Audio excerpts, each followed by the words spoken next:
minha diretoria, os botafoguenses estão chateados, achando que a imprensa está fazendo um complô contra o Botafogo, dando informações que são para conturbar, e obviamente neste caso não é isso. Eu sou totalmente contrário que se dê, por exemplo, notícias de bastidores negativas e políticas do clube e tal, numa semana de decisão. E essa é uma discussão que eu tenho com alguns colegas jornalistas, que eles falam, não, Rica, notícia ela não tem hora, mas eu acho que no futebol ela tem hora, né? Não é uma notícia urgente, e acho que se um time está disputando um título, uma decisão, não é hora de conturbar o ambiente desse time e tal, e é uma notícia fria, né?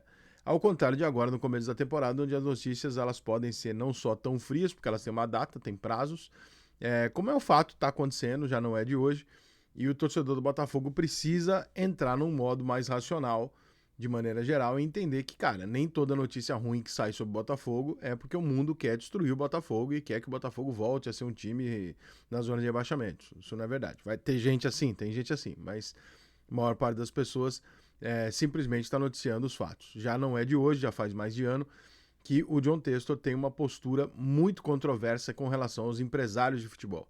O que isso quer dizer? Que o John Textor não gosta de pagar os empresários de futebol. Mas isso é uma dívida. Eu também não gosto de pagar meus impostos e eu tenho que pagar. A dívida está lá feita, os empresários não recebem. E qual é a consequência de você não pagar os empresários? Você não ter o apoio deles no momento como esse, onde tem uma premiação atrasada em relação aos jogadores. Porque esse é o momento onde o empresário fala, não, se representa, ele vai se ajeitar e tal. Quando o empresário há muito tempo não recebe, ele é o primeiro cara a dizer pro jogador, não, faça a tua greve aí, não se representa, cobra essa porra, porque pra mim ele não pagou. Então é capaz dele não pagar pra você também. Então esse tipo de relacionamento humano e político que o John Textor abriu mão, como ele abriu mão com a CBF, como ele abriu mão com os outros clubes brasileiros, em algum momento isso geraria alguma coisa ruim pro Botafogo. É muito utopia acreditar que num cenário absolutamente político como é o futebol, você pode simplesmente tocar um foda-se pra todo mundo e falar vai ser do meu jeito, e aí você ganha um título e na hora que você ganha esse título você tá blindado e nada disso vai acontecer. Nós estamos falando de uma coisa mais importante que título para as pessoas, que é dinheiro.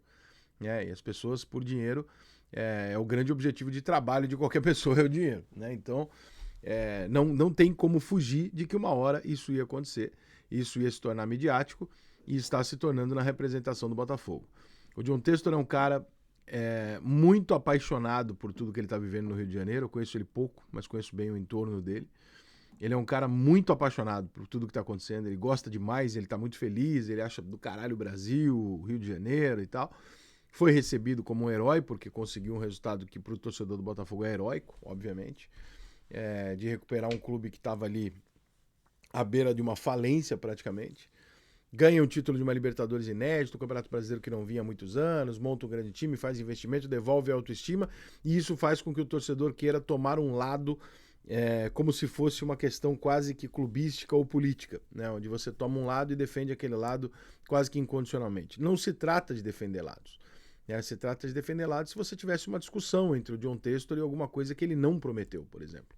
Se o John Textor estivesse dizendo, não é isso, eu não falei que eu ia pagar ou que eu devia isso, estão inventando isso. Não é o caso. É um acordo com os jogadores que não foi cumprido ainda, o que faz parte do futebol, não é um absurdo, mas que em algum momento esse tipo de postura ia estourar, e ia estourar exatamente pelo relacionamento com os empresários. Não acho que os empresários estejam forçando os jogadores a fazer isso, mas acho que quando o jogador fala para o empresário, eu não recebi ainda, é aquela hora que o empresário fala, pois você não recebeu ainda então, e eu que não tô sem receber minha comissão há um ano. E aí você tem dois caras de um lado da moeda que estão putos e que não vão fazer nenhum esforço para te ajudar. Pelo contrário, né? E é assim que o relacionamento político e humano das coisas, ele acaba interferindo. Então, em 2023, o Botafogo correu riscos, o Botafogo tomou decisões difíceis, das quais eu até concordei com o texto na maior parte dele, de modo que eu não vou ser cuzão de chegar aqui agora e falar, fez tudo errado, não acho que ele fez o que tinha que fazer. O time entrou em parafuso, as coisas deram errada, deu aquela síndrome de Botafogo e deu tudo errado e o Botafogo perdeu.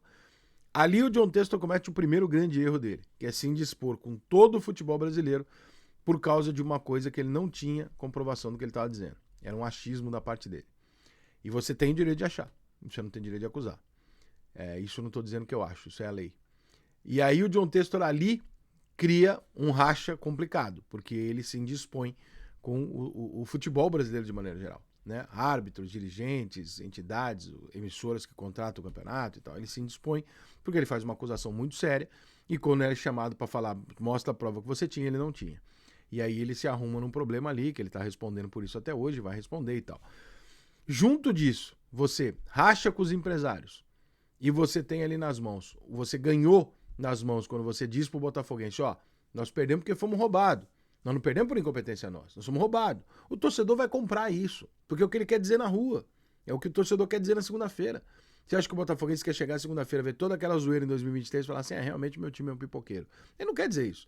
Ele quer um argumento para sentar na mesa e falar assim, porra nenhuma, essa merda foi comprada. E quando o torcedor ouve isso, ele tem a reação natural de comprar esse barulho. Então o John Textor fez uma jogada de marketing razoavelmente inteligente, com os argumentos muito burros, porque o argumento de eu tenho certeza, eu tenho prova, é um equívoco. Ele poderia ter dito, olha, será? Eu tenho dúvida. Num país como o Brasil dá para confiar? Ele teria ganhado ali uma boa parte da turma com relação à desconfiança, mas ele errou em ter dito isso. Só que o movimento completo de rachar com os clubes, com imprensa, que são detentores de imagem do campeonato, com os CBF, com os árbitros, e junto disso com os empresários, ele ficou só com os jogadores que ele pagava o salário e com o torcedor do Botafogo. Só que o meio do futebol não tem impacto o torcedor do Botafogo e nem o jogador de futebol. E aí ele vai ter que fazer relações de outra maneira. Então agora chega-se um momento onde o botafoguense vai olhar e falar assim, pô, mas estão inventando isso sobre o John Textor? Não, não estão. O Botafogo está devendo. Os jogadores do Botafogo, quando vão consultar o empresário, não tem ali um aliado do Textor.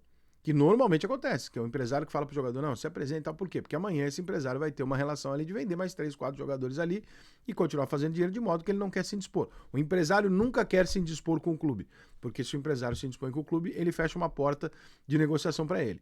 Mas chega num ponto onde não é um empresário. Eu conheço 4 empresários que há mais de um ano estão me dizendo, Rica, esse John Textor aí, tô bolado com esse cara. Por quê? Porque esse cara não me paga.